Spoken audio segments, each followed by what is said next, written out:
पकड़े गए आरोपी क्या खुलासा कर रहे हैं, आइए एक एक करके आपके सामने रखती हूं। आरोपी नीतीश कुमार, अमित आनंद और सिकंदर यादवेंदु, अनुराग यादव पुलिस के सामने बयान दे चुके हैं।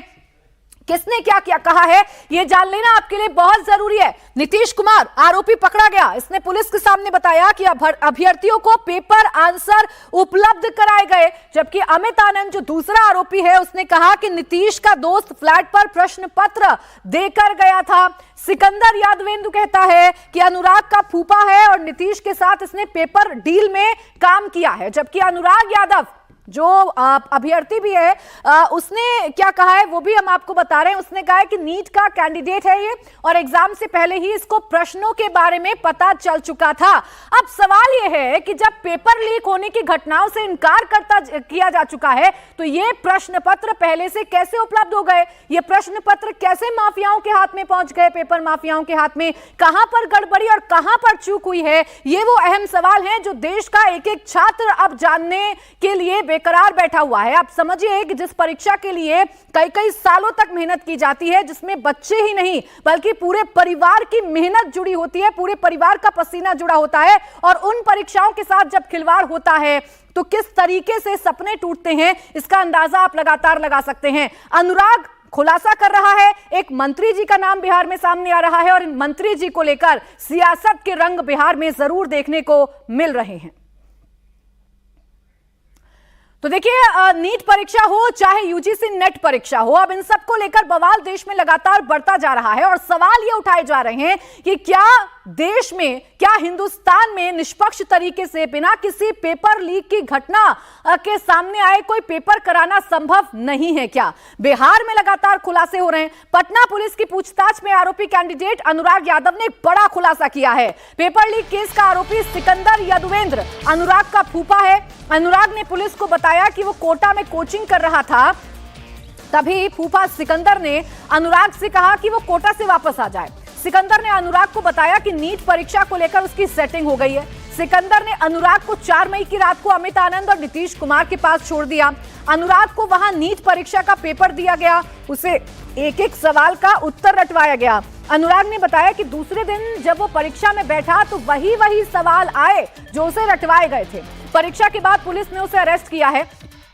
अनुराग ने पुलिस के सामने अपना गुनाह कबूल कर लिया है। अब सवाल यह है कि सिकंदर के पास पेपर पहुंचा कैसे? जिस सेटिंग की वो बात कर रहा है वो सेटिंग आखिर किससे हुई है? क्या बिना किसी के इन्वॉल्वमेंट के या बिना किसी के मदद के बगैर जो पेपर हैं वो ऐसे ही माफियाओं के हाथ में पहुंच रहे हैं? ये बड़ा सवाल है। सिकंदर कॉन्फिडेंट था, और कॉन्फिडेंट कितना था वो तो आपने अनुराग के कबूलनामे से समझ ही लिया है। आइए कुछ और फैक्ट्स आपके सामने रखते हैं। अभी तक क्या क्या खुलासे हो रहे हैं वो हम आपको बताते हैं। जो अनुराग यादव ने कहा है वो आपको बताते हैं। उसने कहा कि मैं नीट की तैयारी कोटा में एलन कोचिंग सेंटर से कर रहा था, लेकिन मेरे फूफा ने बताया कि 5 मई को नीट की परीक्षा है, आप कोटा से वापस आ जाओ।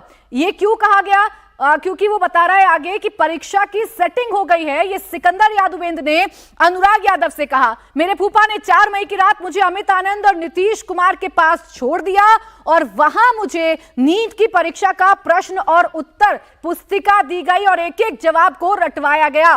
रात में मुझे पढ़वाया गया और एक एक प्रश्न के जवाब को रटवाया गया। अगले दिन यानी कि 5 मई को जब मैं परीक्षा में बैठा तो वही प्रश्न आया। अब आप सोचिए, एक रात पहले वो प्रश्न पहुंच चुका है माफियाओं के हाथ में, वो परीक्षा पत्र पहुंच चुका है माफियाओं के हाथ में, और जब वो पेपर देने बैठता है तो वही प्रश्न मिलता है, वही प्रश्न पेपर मिलता है या क्वेश्चन पेपर मिलता है जो एक रात पहले उनके हाथों में था। अब सवाल ये है कि ये परीक्षा पत्र ये कैसे पहुंच गया? नीट के एग्जाम का पेपर लीक आखिर कैसे हो गया? कहां पर सिस्टम में लीक है यह पता लगाने की जरूरत है। नीट मामले में 3 और छात्रों ने पेपर लीक की बात को कबूला है। जेल में बंद बाकी 3 छात्रों शिवनंदन कुमार, अभिषेक कुमार और आयुष कुमार ने भी यही कबूलनामा किया है। आयुष का कबूलनामा क्या है आपको बताते हैं। आयुष का कबूलनामा यह है कि नीट पास कराने का मामला सेट हो चुका है। सिकंदर के पास गए तो वहां नीट का पेपर पढ़ाया गया और रटाया जा रहा था। ये आयुष, एक और अभ्यर्थी जो इस धांधली में शामिल नजर आया, उसने भी यही कबूल किया है। उसने भी यही बताया है कि नीट का जो पेपर था उसकी सेटिंग पहले ही हो चुकी थी और बाकायदा एक रात पहले 5 मई को एग्जाम होता है और 4 मई को ये पेपर इन अभ्यर्थियों को मुहैया करा दिए जाते हैं। एक रात पहले ये प्रश्न पत्र इनके हाथ में पहुंचाए जाते हैं और उत्तर भी इनको बता दिए जाते हैं, उत्तर पुस्तिका इनको थमा दी जाती है, रात भर पढ़ाया जाता है, रात भर रटाया जाता है और अगले दिन वही प्रश्न पत्र इन लोगों के सामने आते हैं। और फिर क्या खेल था इसका अंदाजा तो आप लगा ही सकते हैं। अब देखिए एक एक कबूलनामा हम आपके सामने रख रहे हैं, आपको बता रहे हैं शिवानंदन ने क्या कुछ कहा है, अभिषेक कुमार ने क्या कुछ कहा है। यह अभिषेक कुमार का कबूलनामा है और ये हाईलाइट की हुई जो लाइन है इसको जरा आप पढ़िए। ये कह रहा है पढ़ाए गए सभी प्रश्न पत्र एवं उत्तर सामग्री सही मिला, यानी कि एक रात पहले जो क्वेश्चन पेपर अभिषेक कुमार को दिया गया वो क्वेश्चन पेपर वही हूबहू क्वेश्चन पेपर था जो 5 मई को नीट के एग्जाम में अभ्यर्थियों को दिया जाना था। बड़ा आसान हो गया, बड़ा सिंपल हो गया यहां पर परीक्षा देना, क्योंकि एक रात पहले ही इन स्टूडेंट्स को यह पता था कि इनके पेपर में कौन कौन सा प्रश्न इनसे पूछा जाना है। यहां नीट की परीक्षा पास कराने के लिए सेट हो चुका है, ऐसी बातें कही गई। ये आयुष कुमार का कबूलनामा है। आयुष कुमार जिसे पकड़ा गया उसने भी यही कबूल किया है कि उसे बताया गया कि यहां पर सारा मामला सेट हो चुका है। वहीं शिवानंदन कुमार का कबूलनामा भी आपके सामने रख रहे हैं, अभिषेक कुमार का कबूलनामा भी आपके सामने रख रहे हैं और अनुराग यादव जिसके सामने आने के बाद, जिसकी पूरी कुंडली खंगालने के बाद कई ऐसी गुत्थी हैं जो सुलझती हुई नजर आ रही हैं, कई ऐसे नाम हैं जो सामने आ रहे हैं, मंत्री जी का कनेक्शन सामने आ रहा है। वो सारे कबूलनामे एक एक करके हम आपके सामने रख रहे हैं, जिससे आप अंदाजा लगा सकते हैं कि कितना बड़ा नेक्सस होगा जो पेपर से ठीक एक रात पहले क्वेश्चन पेपर्स को निकालता है, ना सिर्फ निकालता है बल्कि स्टूडेंट्स तक पहुंचाता है, मोटी रकम वसूली जाती है, रात में बैठकर इन बच्चों को पढ़ाया जाता है, एक एक प्रश्न का उत्तर रटवाया जाता है और अगले दिन वही क्वेश्चन पेपर इन स्टूडेंट्स को थमाया जाता है जो एक रात पहले इनके हाथ में था। अब सवाल यह है कि जो लोग ये कह रहे थे कि नीट में पेपर लीक की कोई गुंजाइश ही नहीं है, वो लोग जो एनटीए को क्लीन चिट लगातार दे रहे थे, सवाल यह है कि क्या यह पेपर लीक की घटना नहीं है और पेपर लीक की घटना कैसे हुई, कौन इसके लिए जिम्मेदार है, ये कब सामने आएगा, ये वो तमाम सवाल हैं जो आज देश का हर एक स्टूडेंट पूछता हुआ नजर आ रहा है। तो एक एक कबूलनामा हमने आपके सामने रखा है। सबसे बड़ा उदाहरण बिहार में देखने को मिल रहा है इस पेपर लीक का। स्टूडेंट्स पकड़े जा चुके हैं जो इस पेपर लीक में शामिल थे और वो एक एक करके बता रहे हैं कि क्या हुआ था और क्या कितनी राहत उन्हें पहुंचाई गई थी, कैसे सेटिंग हुई थी। नीतीश चंद्रा मेरे साथ, मेरे सहयोगी जुड़ गए पटना से। नीतीश, जो कबूलनामा है, अगर उस कबूलनामे को देखें तो एक कॉमन बात निकल कर आ रही है कि 5 मई से पहले 4 मई को क्वेश्चन पेपर अभ्यर्थियों को दिए जा चुके थे। उन क्वेश्चन पेपर में पूछे गए सवालों के उत्तर जो थे वो रटवा दिए गए थे। सवाल यह है कि पेपर आउट हुआ कैसे, कहां से मिले इन पेपर माफियाओं को ये पेपर? जी हाँ, देखिए जो अब तक जितने भी कबूलनामे आए हैं, पहले एक छात्र का कबूलनामा आया, अब बाकी के जो 3 छात्र बचे थे उनका कबूलनामा भी आ गया है और उन सबों ने भी वही बात कही है कि प्रश्न पत्र पहले मिल गया था, उन्हें रटवाया गया था।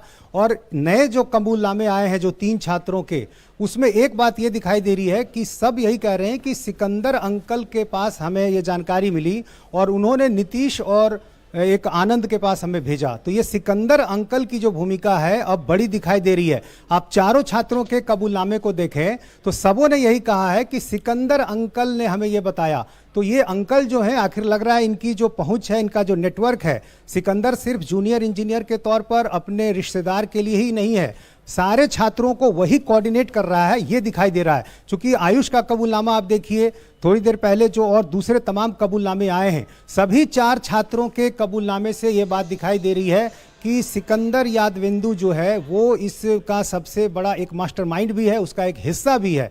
और सबों ने अपने जो कबूलनामे में यही बात कही है कि हमें प्रश्न पत्र पहले मिल गया था, उसे रटवाया गया। अब ये सवाल बच गया कि आखिर प्रश्न पत्र कहाँ से मिला, कहाँ से लीक हुआ। तो ये वो तमाम पहलू हैं जिनकी अभी जांच होनी है। बिल्कुल, देखिए, और इस पर जांच होने के बाद इन प्रश्नों का उत्तर मिल पाएगा। लेकिन जिस सिकंदर की भूमिका को सबसे बड़ा समझा जा रहा है, वो सिकंदर की भूमिका कितने लोगों तक पहुंच रही है या उसके तार कितने बड़े बड़े चेहरों तक पहुंच रहे हैं, इस पर भी बिहार में खूब चर्चा हो रही है। नीतीश जी हाँ, बिल्कुल। और ये बातें सामने आई तब जब एनएचआई के गेस्ट हाउस में जो रजिस्टर सामने आया उसमें मंत्री शब्द लिखा था, और उसके बाद ये समझ में आया कि सिकंदर यादवेंदु की जो पहुंच है वो कहाँ तक है।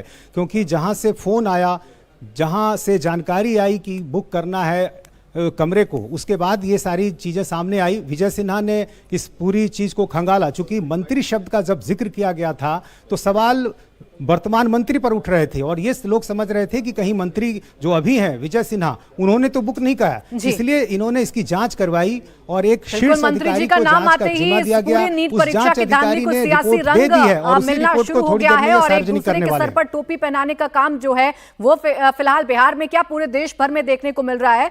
देखिए अब आगे नीतीश का कबूलनामा भी आइए आपको दिखा देती हूं। वो आरोपी जिसके पास प्रश्न पत्र थे, जिनके पास रात को स्टूडेंट पहुंचे और पूरा का पूरा उन्हें क्वेश्चन पेपर देकर आंसर्स रटवाए गए। नीतीश कुमार ने बताया कि सिकंदर के पास नीट की तैयारी करने वाले 4 से 5 छात्र थे। अमित आनंद की मौजूदगी में सिकंदर के साथ 32 लाख में पेपर की डील हुई थी। 4 मई की रात छात्रों को लेकर सिकंदर घर आया, छात्रों को पेपर और आंसर देकर रटवाए गए। नीतीश ने बताया कि सिकंदर की निशानदेही पर मेरी गिरफ्तारी हुई। पुलिस ने जले पेपर आंसर शीट भी जब्त कर लिए हैं। आपको याद होगा पटना का वो मामला, मेरे सहयोगी नीतीश कुमार ने ही आपको रिपोर्ट दिखाई थी जब जले हुए क्वेश्चन पेपर मिले थे। हालांकि उसे यह कहकर झुटलाने की कोशिश की गई थी कि साफ नहीं हो पा रहा है कि नीट के एग्जाम पेपर हैं या किसी और परीक्षा के। पटना के एनएचआई गेस्ट हाउस में कैंडिडेट्स को ठहराने के मामले में एक और बड़ी खबर आ रही है। एनएचआई के गेस्ट हाउस में कैंडिडेट्स को कमरा देने के मामले में रिपोर्ट सामने आ गई है। रिपोर्ट में इस बात का जिक्र है कि अनुराग यादव को आखिर किसने ठहराया था। पेपर लीक के आरोपी अनुराग ने किस मंत्री से मदद ली थी, उस बात का भी रिपोर्ट में खुलासा हो रहा है। तो ये इस वक्त की बड़ी खबर आपको बता रहे हैं। दरअसल सिकंदर यादवेंद्र ने अपने साले के बेटे अनुराग यादव को एनएचआई के गेस्ट हाउस में ठहराया था। अब एनएचआई का जो गेस्ट हाउस है वो ऐसे ही किसी भी आम जन के लिए बुक नहीं हो सकता है। इसमें मंत्री का लेटर भी लगता है, मंत्री की सिफारिश लगती है और उन्हीं मंत्री जी का जिक्र ब्रैकेट में किया भी गया है। पेपर लीक में तेजस्वी यादव के पीएस का लिंक सामने आया तो बीजेपी सवाल कर रही है। विपक्ष जिस नीट परीक्षा को मुद्दा बनाकर सत्ता पक्ष पर दबाव बनाने की कोशिश कर रहा था, अब उसी में विपक्ष को घेरने की कोशिश हो रही है। थोड़ी देर पहले बिहार के डिप्टी सीएम विजय सिन्हा ने इसको लेकर एक वो प्रेस कॉन्फ्रेंस थोड़ी देर में कर सकते हैं और कुछ बड़े खुलासे विजय सिन्हा की तरफ से किए जा सकते हैं। एनएचआई गेस्ट हाउस में जो लोग पकड़ाए हैं, कोई यदुवंशी हैं, उसका लिंक उसका संबंधी प्रीतम से है। लोग बता रहे हैं कि वो पूर्व डिप्टी सीएम तेजस्वी यादव से जुड़े हैं। ये पूरे मामले की जानकारी प्राप्त हम कर रहे हैं। जिनका नाम आ रहा है, जो उनके परिवार से, उनके पीए से, उनसे जुड़े लोग हैं, जो चर्चा में है, तो बताना पड़ेगा कि आखिर कौन मंत्री और कौन लोग इस तरह के यूज कर रहे थे।